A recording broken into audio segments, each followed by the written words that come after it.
Welcome back to Little Stories Around Us. Today, you are going to listen to a story that is not just about business or coffee. It is about a boy, a dream, and a promise.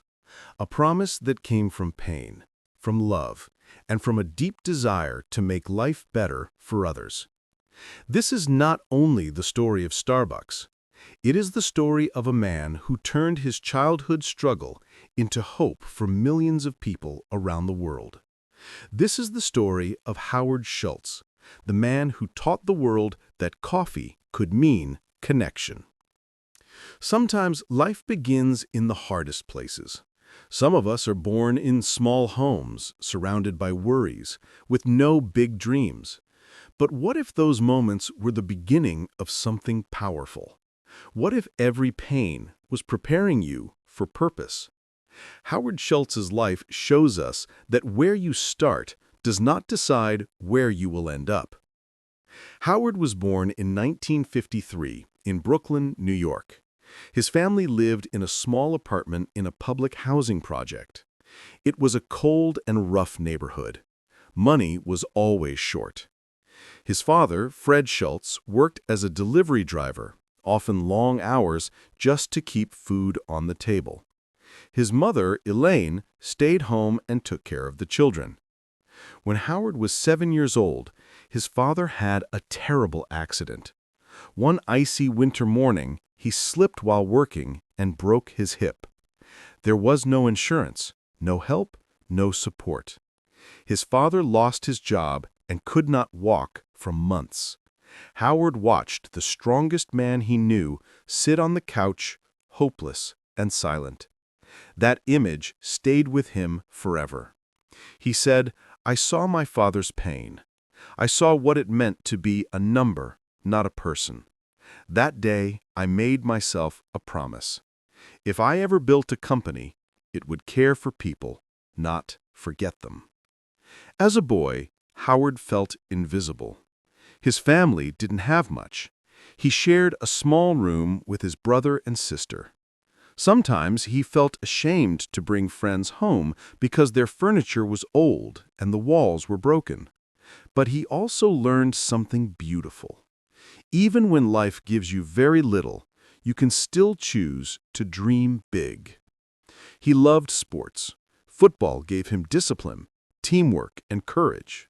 He worked part-time jobs, selling newspapers, carrying groceries, anything to earn a few dollars.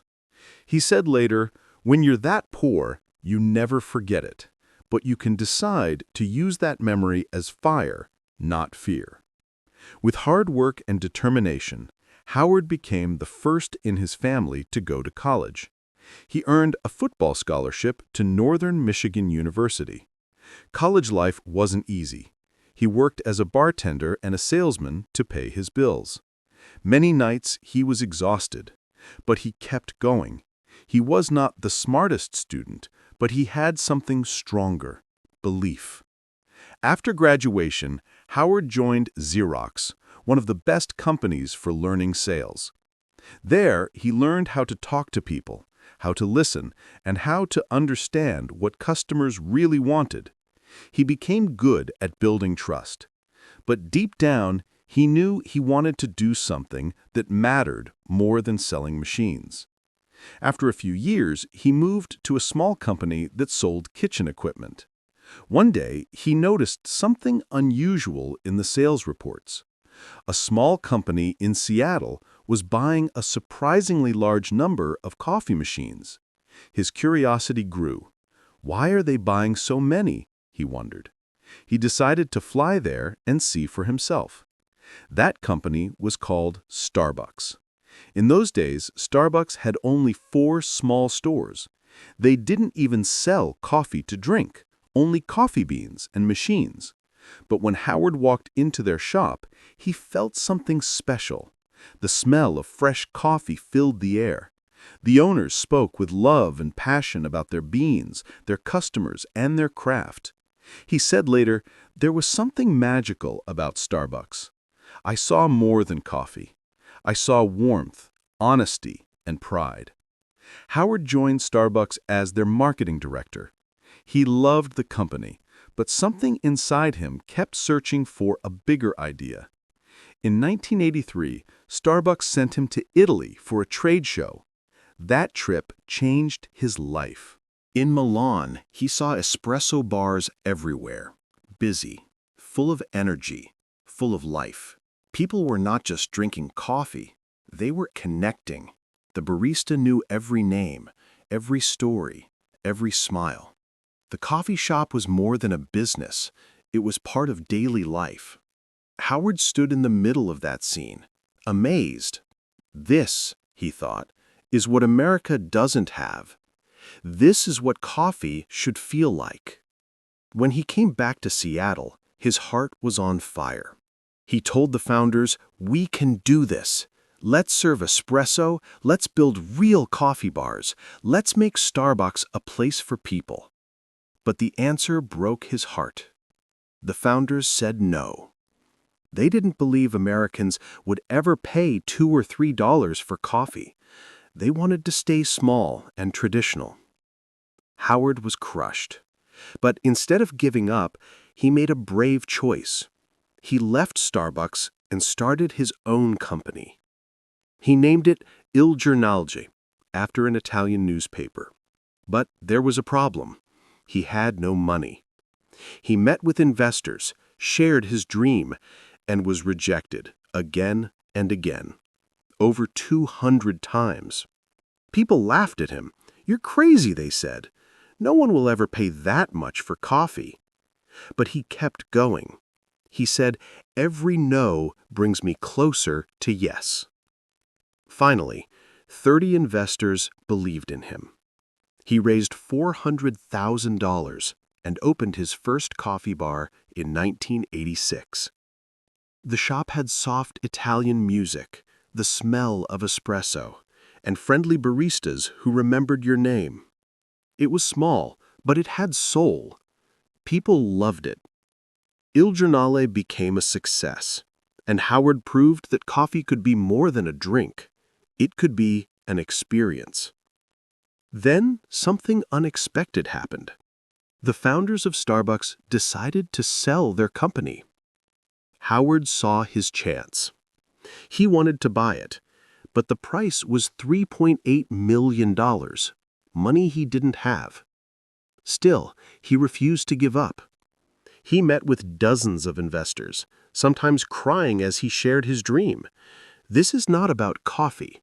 This is about people, about dignity, about connection. Finally, he raised the money. In 1987, at age 34, Howard Schultz bought Starbucks. He didn't just buy a company, he bought a dream to build a place where everyone could feel welcome. When Howard became CEO, Starbucks had only 6 stores. He wanted each one to feel special, warm light, gentle music, friendly smiles. He told his team, "We are not in the coffee business serving people. We are in the people business serving coffee." He gave employees stock options and health care, even part-timers. He called them partners, not workers. No one had done that before. Starbucks began to grow, from 6 stores to 60, then hundreds, then thousands. By the 1990s, Starbucks had become part of American culture. People didn't just say, "Let's get coffee." They said, "Let's meet at Starbucks." Holding a Starbucks cup became a symbol of comfort, of community, of self-care. But success brings pressure. As Starbucks expanded, the human touch began to fade. Some stores became too busy, too cold, too focused on speed. Howard started to worry.